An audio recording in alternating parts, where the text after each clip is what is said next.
इस साल गांव में बहुत गर्मी की शुरुआत हो चुकी है। सूरज की तेज ताप से नदियों और नालों का पानी पूरी तरह सूख गया है। ऐसे दोपहर की धूप में गरीब किसान जतिन की बेटी नीतू दौड़ते हुए आंगन में खड़ी होती है। उसे इस तरह दौड़ते हुए देखकर उसके पिता बाहर निकल आते हैं।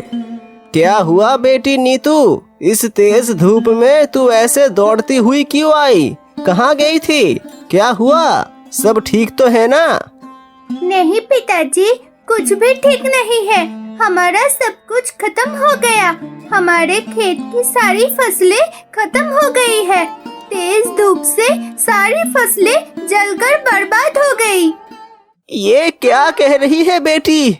इतनी मेहनत की फसलें सारी नष्ट हो गई। हे भगवान, ये दुख मैं किससे बांटूं? हे भगवान। ऐसा कहकर जतिन रोते हुए घर से बाहर दौड़ पड़ता है। नीतू भी भागकर बरामदे में बैठकर रोने लगती है। उसे देखकर उसकी माँ सबिता बाहर आ जाती है। क्या हुआ बेटी नीतू? तेरे पिताजी कहाँ है? दिख नहीं रहे। माँ, सब कुछ तबाह हो गया है। हमारी सारी फसलें नष्ट हो गई। दुख में पिताजी पगलों की तरह बाहर दौड़ पड़े हैं। हे भगवान, ये कैसा न्याय है तेरा? गरीबों पर ऐसा अत्याचार क्यों प्रभु? उधर जतिन दौड़ते दौड़ते अपने खेत पर पहुंचता है और देखता है कि नीतू सच कह रही थी।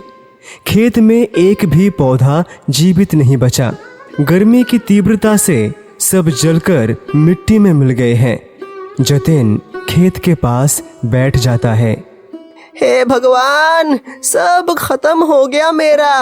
इतनी सारी उधारी लेकर खेत में खेती की थी और अब सब कुछ खत्म हो गया। अब मैं क्या करूं? जतिन के पीछे नीतू और उसकी माँ आकर खड़ी हो जाती है। दोनों की ही आंखों में आंसू हैं। उन्हें देखकर जतिन और भी ज्यादा रोने लगता है। देख सबिता, क्या हो गया हमारे साथ? अपनी आंखों के सामने सारी फसलें जली हुई देखना पड़ रही है। क्या ये दिन हमारे भाग्य में लिखा था? तू ही बोल सबिता, क्या ये दिन हमारे भाग्य में लिखा था भगवान? अब मत रो। इतना रोने से अब क्या होगा? हमने तो कोई कसर नहीं छोड़ी थी मेहनत में, लेकिन भगवान ने हमारी तरफ देखा तक नहीं। सब खत्म कर दिया। अब तो हमें भूखे रहना पड़ेगा। घर में 1 रुपया नहीं है, ना ही खाने को कुछ है।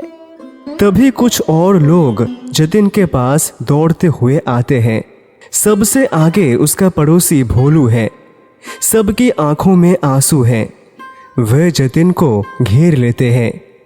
भाई जतिन, मेरा भी सब खत्म हो गया। मेरे फल के बाग के सारे फल गर्मी में नष्ट हो गए। साल भर उन्हीं फलों की बिक्री से गुजारा चलता था। अब मैं क्या करूं? क्या करेंगे अब? हम सबकी एक जैसी हालत है। इस गर्मी ने हम सबको सड़कों पे ला दिया है। अब हमें कोई दूसरा काम ढूंढना होगा, नहीं तो निश्चित ही हम सबको भूखा मरना पड़ेगा। जतिन सबको शांत करके समझा बुझाकर वापस भेज देता है। उधर गांव का मोड़ल अपने सहायक रमेश के साथ हिसाब किताब लेकर बैठा है। इन दिनों उसका मन बहुत अच्छा रहता है, हमेशा मुस्कुराता रहता है। ओ रमेश, जल्दी हिसाब समझा दे मुझे। देख नहीं रहा कितना समय हो गया? हाँ मोड़ल साहब, सारे कागज तैयार है। आप बस एक बार देख लीजिए। तो इस महीने कितने पेड़ बिके? महीने की शुरुआत में 23 और आखिर में 43, कुल मिलाकर 60 पेड़। वाह, तो लगता है अच्छा पैसा आएगा। जिससे पेड़ बेचा है उसे सब कुछ बता दिया ना। ये बात कहीं फैलनी नहीं चाहिए, वरना सब बर्बाद हो जाएगा। अरे क्या कह रहे हैं मोड़ल साहब, मैं इतने सालों से आपके साथ काम कर रहा हूँ, इतना तो समझता हूँ ना। उस आदमी को सब कुछ समझा दिया है, ये बात कोई नहीं जान पाएगा। अच्छा, तो उसने कुछ पैसे दिए? नहीं साहब, आपने ही तो कहा था कि पैसे की बात आप देखेंगे, मैं बस हिसाब रखता हूँ। हाँ ठीक है, तो क्या उसे मुझसे मिलने को कहा? हाँ साहब, गांव के आखिरी छोर पर जो जंगल है वहाँ आज शाम को वो आदमी खड़ा रहेगा, आप वहाँ जाएंगे तो वो मिल जाएगा। ठीक है, तू हिसाब संभाल के रख, मैं शाम को हिसाब लेकर उससे मिलूंगा। उसी दोपहर जतिन, भोलू और कुछ अन्य लोग गांव के बट वृक्ष के नीचे बैठे समय गुजार रहे हैं। हर कोई अपने सुख दुख की बातें एक दूसरे से साझा कर रहा था। बहुत सोच विचार किया जतिन, लेकिन क्या करूं कुछ समझ नहीं आ रहा। ऐसा कुछ हो जाएगा इसका तो मुझे अंदाजा भी नहीं था, वरना कुछ पैसे बचा कर रखता। सारे पैसे से तो ऐसा बाग नहीं लगाता। हम में से किसी ने भी ऐसा नहीं सोचा था। पहले कभी इतनी गर्मी नहीं पड़ी। पता नहीं इस साल क्या हो गया। अच्छा होगा अगर एक बार मोड़ल साहब के पास चले, शायद वो हमारी कुछ मदद कर दे। तुम शायद भूल गए हो जतिन, हम सब ने मोड़ल जी से पैसे उधार लिए हैं। यहाँ तक कि तुमने भी उनसे पैसे लेकर फसल लगाई थी। अब अगर वो पैसे नहीं चुका पाए तो क्या वो फिर से और पैसा देंगे? समझ गया। अब तो हमारे पास रास्ते पर खड़े होने के अलावा कोई चारा ही नहीं है। ये गर्मी ने हमें पूरी तरह से बर्बाद कर दिया। तभी गांव की पंगड्डी पर से चलता हुआ शाम उनकी तरफ आया। वो शहर में पढ़ाई करता है और आज ही गांव लौटा है। गांव के इतने सारे लोगों को एक साथ देख वो आगे बढ़ गया। अरे क्या बात है तुम सबकी, काम धंधा छोड़कर सब यहाँ बैठे हो, ऐसा तो कभी नहीं देखा। अब काम ही क्या करे शाम, हमारी सारे फसलें, फल और सब्जियां तेज गर्मी से नष्ट हो गई। सबने कर्ज लिया था, अब सब कुछ खत्म हो चुका है। हाँ, इतनी गर्मी में फसलें तो बर्बाद होनी ही थी, लेकिन क्या हर साल ऐसा होता है? नहीं, पहले ऐसा कभी नहीं हुआ। पता नहीं क्यों इस बार इतनी ज्यादा गर्मी पड़ रही है। धूप तो जैसे शरीर को जला ही दे रही हो। मुझे एक बात समझ में आ रही है। क्या तुम जानते हो कि बहुत ज्यादा गर्मी पड़ने का कारण क्या हो सकता है? अगर किसी इलाके में बहुत सारे पेड़ काट दिए जाए तो वहाँ की गर्मी बहुत बढ़ जाती है। क्या कह रहे हो शाम? पेड़ काटने से गर्मी बढ़ती है? ऐसा तो कभी नहीं सुना। हाँ, क्योंकि तुम लोग ये नहीं जानते, इसीलिए कोई इसका फायदा उठाकर गांव के पेड़ काट रहा है और उसी वजह से इतनी गर्मी है। लेकिन हमारे गांव में तो ऐसा कोई पेड़ नहीं काटता, हमने कभी देखा नहीं। अच्छा होगा अगर मोड़ल साहब से जाकर बात करे, वो शायद किसी को भेजकर गांव में जांच करवा दे।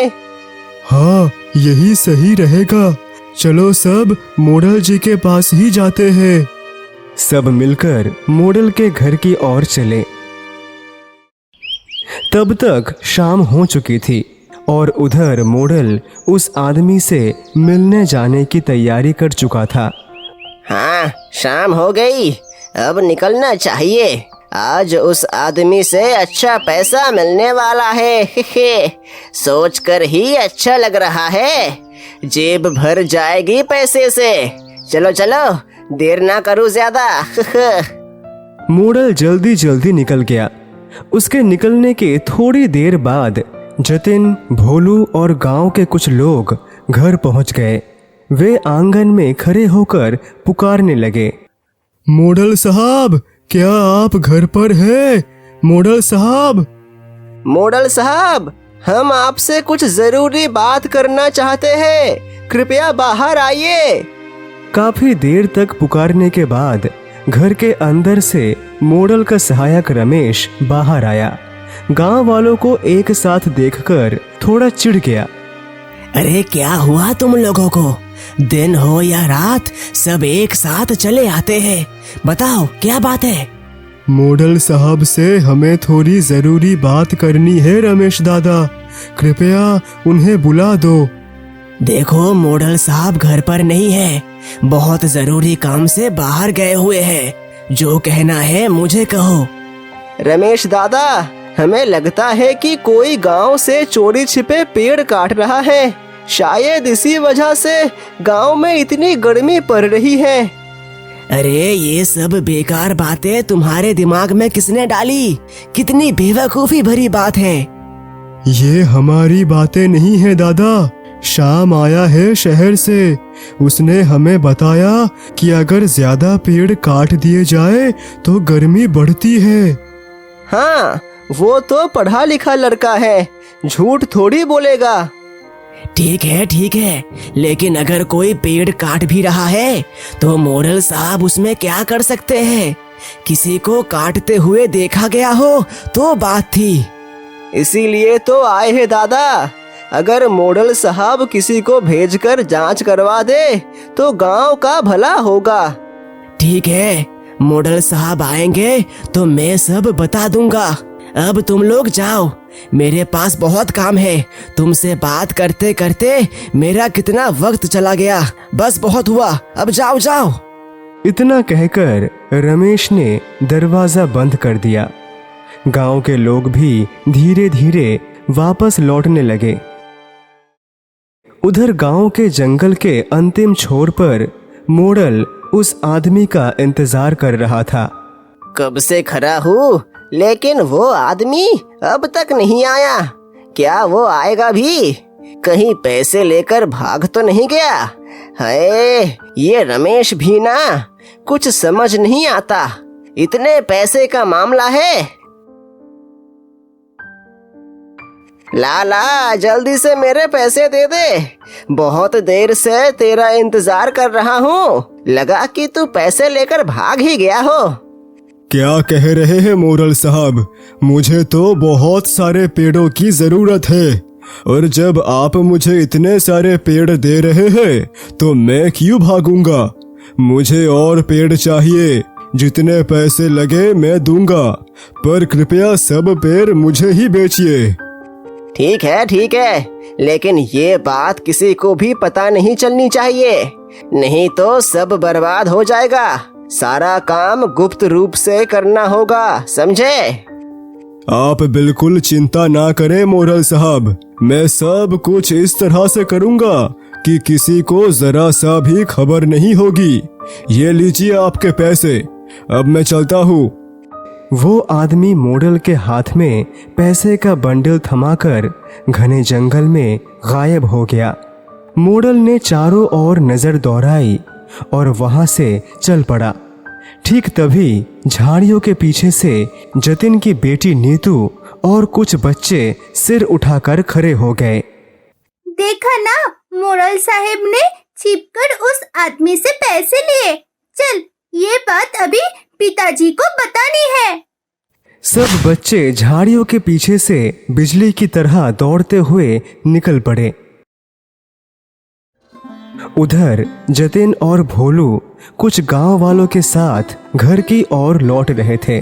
ठीक उसी समय नीतू और बाकी बच्चे पीछे से दौड़ते हुए आकर उनका रास्ता रोक लेते हैं। तुम लोग इस वक्त जंगल से दौड़ते हुए कहाँ से आ गए? पिताजी, हम जंगल में खेलने गए थे, तभी हमने देखा कि मुखिया साहब किसी अजनबी आदमी से बहुत सारा पैसा ले रहे हैं। क्या कह रही हो तुम? हमारे मॉडल साहब किसी अजनबी से पैसे ले रहे थे? तुम लोगों ने ठीक से देखा ना? हमने एकदम सही देखा। मुखिया साहब डर डर के पैसे लेकर जंगल से बाहर चले गए। अच्छा, मॉडल साहब किसी से उधार तो ले ही सकते हैं, शायद वही पैसा था। मुझे नहीं लगता कि इसमें कोई बड़ी बात है। मुझे ऐसा नहीं लगता जतिन। अगर ऐसा होता तो मॉडल साहब छुपकर पैसे क्यों लेते? घर में ही उस आदमी को बुला लेते ना। हाँ, बात तो सही है। चलो अब सब अपने अपने घर जाओ, बाद में इस बारे में सोचेंगे। चल नीतू, घर चले। सब अपने अपने घर चले गए और जतिन भी अपनी बेटी नीतू को लेकर घर चला गया। उधर मॉडल के घर पहुंचते ही रमेश ने उसे सब कुछ बता दिया। सब सुनकर मॉडल गुस्से से आग बबूला हो गया। ये सब उस शाम की वजह से हो रहा है। शहर से पढ़ लिख कर आया है और अब गांव वालों को भड़काने लगा है। अब तो मॉडल साहब पहले उस शाम का कुछ करना पड़ेगा, नहीं तो किसी भी दिन हमारा सारा काम गांव वालों के सामने उजागर हो जाएगा। अच्छा, पर उन्होंने अभी तक ये नहीं जाना कि पेड़ों को काटकर मैं चुपके से बेच रहा हूँ। शायद नहीं जाना, लेकिन कब तक छुपा रहेगा? मुझे शाम से डर लगता है। लड़का बहुत चालाक है मॉडल साहब। उसका इंतजाम मैं कल ही कर दूंगा। जैसे शहर से आया है वैसे ही उसे शहर वापस भेजना होगा, नहीं तो हमारा सारा काम रुक जाएगा। अगले दिन सुबह सुबह मॉडल जतिन के घर पहुंचता है।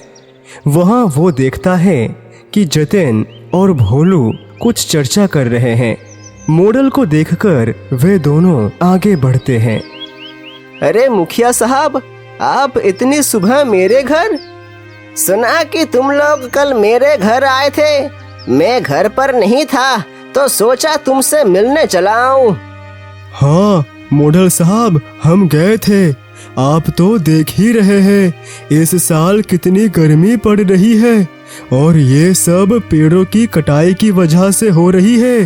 अगर हम उस आदमी को पकड़ ले जो पेड़ काट रहा है तो सब ठीक हो जाएगा। अब मुझे तुम लोगों से कुछ कहने की जरूरत नहीं। इस शहर से आए बच्चे की बातों पर यकीन कर लिया तुमने। क्या कभी सुना है कि पेड़ काटने से गर्मी बढ़ती है? लेकिन मुखिया साहब, शाम तो पढ़ा लिखा लड़का है। वो जानबूझकर तो हमें गलत नहीं कहेगा। उसने तुम सबको बेवकूफ बना दिया।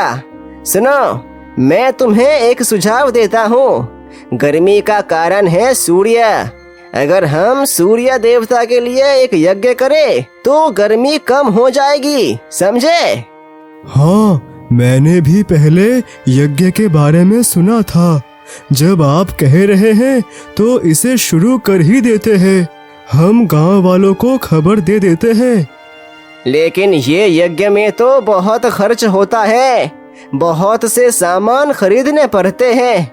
मेरे पास अभी पैसे नहीं हैं उतने। तुम समझ ही रहे हो, मैंने तुम्हें उधार दिया है। तुम्हारी फसलें भी जल गई हैं। वैसे में यज्ञ के लिए पैसे कहाँ से आएगा? तो फिर उपाय? एक उपाय है।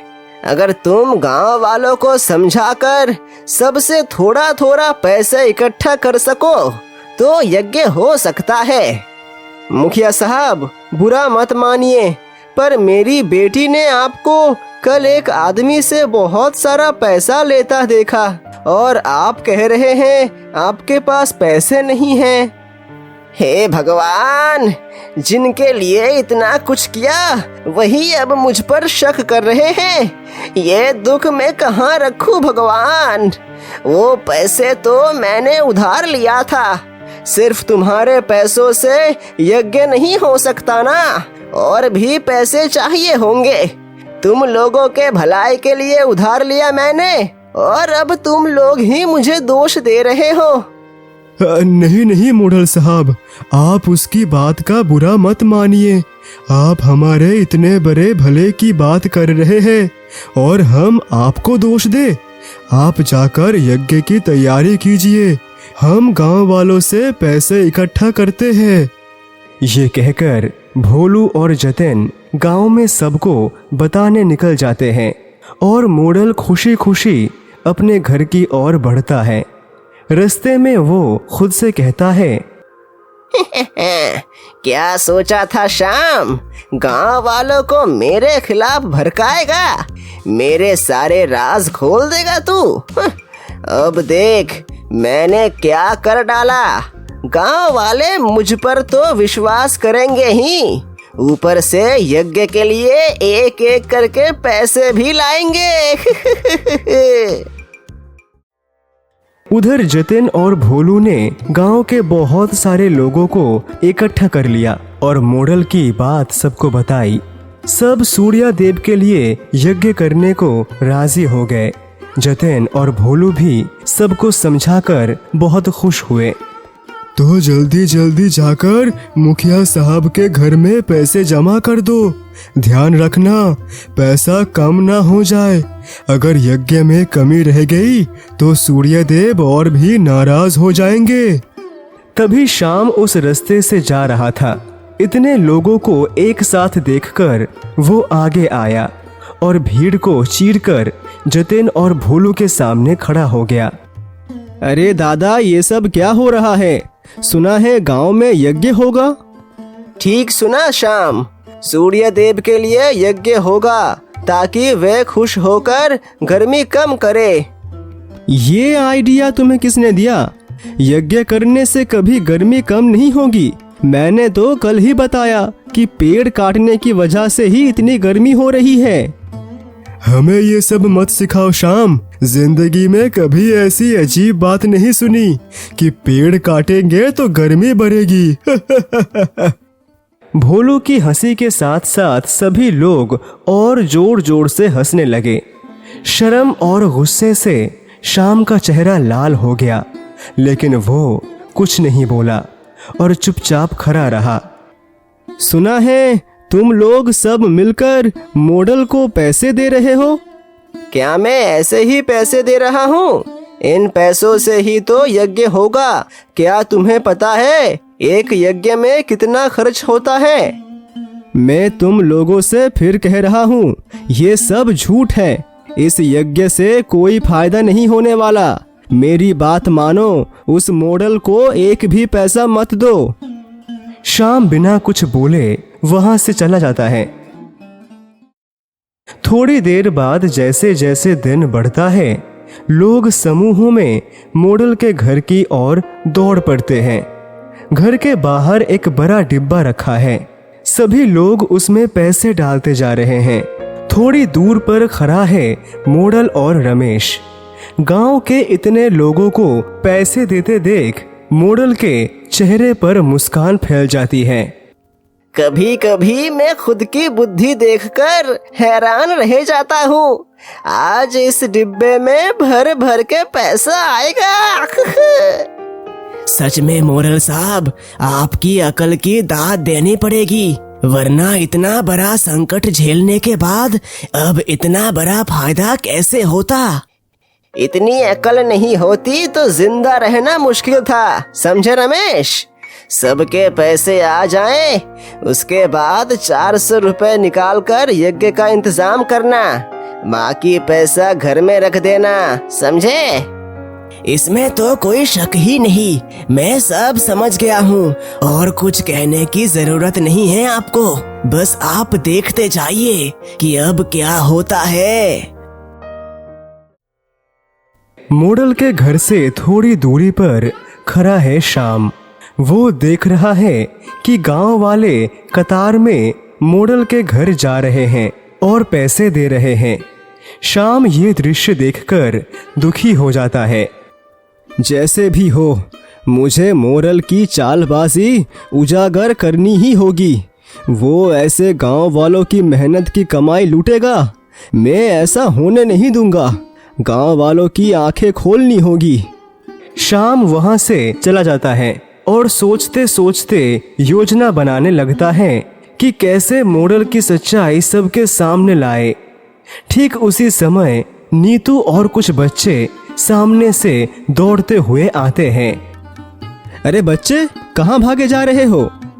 श्याम काका, उस दिन जिसने मोड़ल साहब को पैसे दिए थे वो आदमी आज फिर जंगल में बैठा है। मोडल साहब को पैसे दिए? किसने दिए? अच्छा, मुझे सब कुछ बताओ, मुझे सारी बात जाननी बहुत जरूरी है। नीतू शाम को सब कुछ बता देती है। सब सुनकर शाम के चेहरे पर मुस्कान आ जाती है।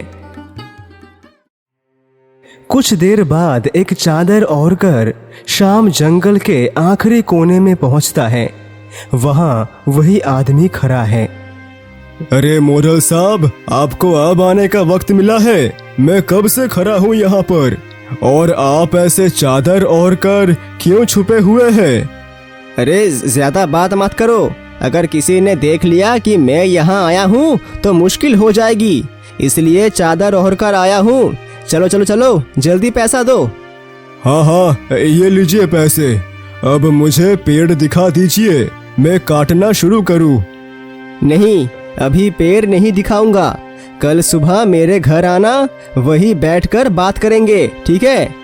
लेकिन आपने तो कहा था आज पेड़ दिखाएंगे, और अगर मैं आपके घर आया और किसी को शक हो गया तो? तुम बहुत सवाल पूछते हो, जो मैं कह रहा हूँ वही करो। कल सुबह मेरे घर आ जाना, मैं सब समझा दूंगा। आदमी बिना कुछ कहे चला जाता है। उसके जाते ही शाम चादर हटाता है और उसके चेहरे पर चालाकी भरी मुस्कान नजर आती है। इधर शाम हो जाती है। गांव वाले पैसे दे चुके हैं।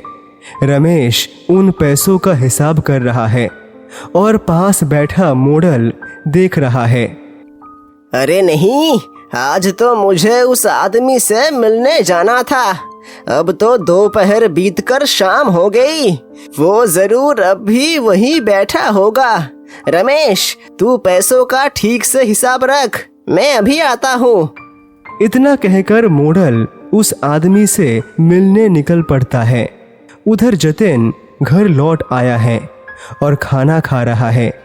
पास में उसकी पत्नी सविता और बेटी नीतू बैठी है। पिताजी, उस दिन जो आदमी मोड़ल साहब को पैसे दे रहा था, आज भी उसे जंगल में खड़ा देखा। मैं आपको बताना चाहती थी, लेकिन रास्ते में श्याम काका को देखकर उन्हें ही बता दिया। तूने उस शाम को क्या बताया? वो तो मोडल साहब के पीछे पड़ा है। पहले तो वो लड़का मुझे अच्छा लगता था, पर अब लगता है ये बिल्कुल अच्छा नहीं है। यज्ञ करने में बहुत पैसे लगते हैं, अकेले मोडल साहब कितना देंगे? इसलिए गांव वालों ने जो बन पड़ा मदद कर दी। कल सुबह यज्ञ शुरू होगा, अब तो गर्मी जरूर कम होगी। शाम के वक्त मोडल जंगल से बाहर आता है। उसका चेहरा गुस्से से भरा है, शरीर थका हुआ है। वो गुस्से से खुद से बड़बड़ाता है। इतनी देर इंतजार करता रहा, लेकिन वो हरामखोर आया ही नहीं। सोचा था आज और पैसे लेकर कुछ और पेड़ दिखा दूंगा, लेकिन सब बेकार गया। मोडल तेज कदमों से घर की ओर बढ़ जाता है। अगले दिन सुबह मोडल के आंगन में यज्ञ शुरू होता है। गांव वाले यज्ञ की अग्नि के चारों ओर खड़े हैं। एक साधु बाबा मंत्र पढ़कर यज्ञ कर रहे हैं। तभी मोडल के घर में वो पेड़ खरीदने वाला आदमी आता है। अरे ये क्या मोडल साहब, आपने तो कहा था आज पेड़ दिखाएंगे और आप यहाँ ये सब कर रहे हैं। क्या मतलब? तुम यहाँ क्या कर रहे हो? बाहर निकलो जल्दी, मैं बाद में तुमसे बात करूँगा। देखिए, ऐसे नहीं चलेगा। आपने मेरा पैसा लिया है और अब मुझे भगा रहे हो। पैसे लिए मतलब? पहले जो लिए थे उसका पेड़ तो तुम काट चुके हो, अब क्या चाहते हो? मैंने कल आपको पैसे दिए थे और अब आप सब कुछ नकार रहे हैं। मैं कह रहा हूँ ये अच्छा नहीं होगा, सब कुछ उजागर कर दूंगा मैं। मैंने तुमसे कोई पैसे नहीं लिए। मैं कल जंगल गया था और शाम तक इंतजार करता रहा, लेकिन तुम आए ही नहीं। ओह, ऐसा है क्या? सुनिए सब लोग, ये लालची मॉडल आप सबसे छुपाकर गांव के जंगल के पेड़ मुझे बेच चुका है। कल ही इसने मुझसे बहुत सारा पैसा लिया था और अब आप लोगों के डर से मुझे भगा रहा है। देखिए सब, देखिए इस लालची मॉडल को। उस व्यक्ति की बात सुनकर सभी लोग चौंक गए। मॉडल भी बहुत डर गया। तभी भीड़ के बीच से श्याम बाहर आया और सबको संबोधित करते हुए बोला, सिर्फ यही नहीं, मॉडल साहब ने झूठे यज्ञ का बहाना बनाकर आप लोगों से बहुत सारा पैसा ऐंठा है और इतने सारे पैसे लेने के बाद भी सिर्फ थोड़े से पैसे खर्च करके ये यज्ञ करवा रहा है। क्यों रमेश दादा, सही कहा ना? मुझसे गलती हो गई श्याम भाई, मैंने अकेले कुछ नहीं किया। मॉडल साहब ने जैसा कहा मैंने तो बस वैसा ही किया है। हमारे साथ इतनी बड़ी धोखाधड़ी, इस मॉडल को हम नहीं छोड़ेंगे। सब मिलकर इस शैतान को सबक सिखाओ, चलो। इतना कहते ही सब लोग मॉडल पर टूट पड़े और उसे बुरी तरह से पिटने लगे। मॉडल रोते रोते किसी तरह बोला, मुझसे गलती हो गई। मैंने गुनाह किया है। मैं मानता हूँ कि मैंने आप सबको बिना बताए गांव के पेड़ बेच दिए। मुझे माफ कर दीजिए।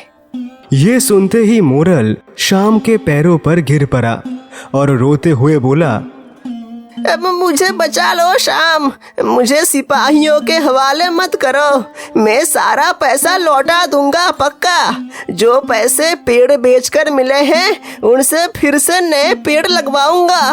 मुझे माफ कर दो श्याम, मुझे बचा लो इन सब से। सुनिए सब लोग, मॉडल साहब ने अपनी गलती मान ली है। आप लोग चाहे तो उसे एक मौका दे सकते हैं। मुझे उम्मीद है कि अब वो ऐसा कुछ नहीं करेंगे। सब लोग श्याम की बात मान गए। मॉडल ने भी राहत की सांस ली, लेकिन वो पेड़ खरीदने वाला व्यक्ति बोला, लेकिन मेरा क्या होगा? मैंने तो आपको इतने पैसे दिए थे, क्या मेरा सारा पैसा डूब जाएगा? मैंने तुमसे कोई पैसा नहीं लिया है भाई, मुझ पर भरोसा करो। मैं सच कह रहा हूँ। मैं बता रहा हूँ, कल जब मैंने चादर से चेहरा ढका था तब मैंने ही आपसे पैसे लिए थे। लीजिए, ये रहा आपका सारा पैसा। अब आप जा सकते हैं। हमें माफ कर दो भाई श्याम, हम समझे बिना ही तुम्हें बहुत बुरा भला कह गए। आज तुम्हारी समझदारी से हम सबकी भलाई हो गई। अरे ये श्याम कभी दिल छोटा नहीं करता। आप सबकी कुछ मदद कर सका, यही मेरे लिए सबसे बड़ी खुशी है। वो व्यक्ति खुश होकर चला गया। उसके बाद मॉडल ने गांव के सभी लोगों को उनके पैसे लौटा दिए और जैसा उसने कहा था, पेड़ बेचने से मिले पैसे से गांव के जंगल में फिर से नए पेड़ लगवाए। कुछ समय में पेड़ बड़े हो गए और गांव पर पड़ने वाली धूप की तापिश भी कम हो गई। सब लोग फिर से पहले की तरह सुख शांति से रहने लगे।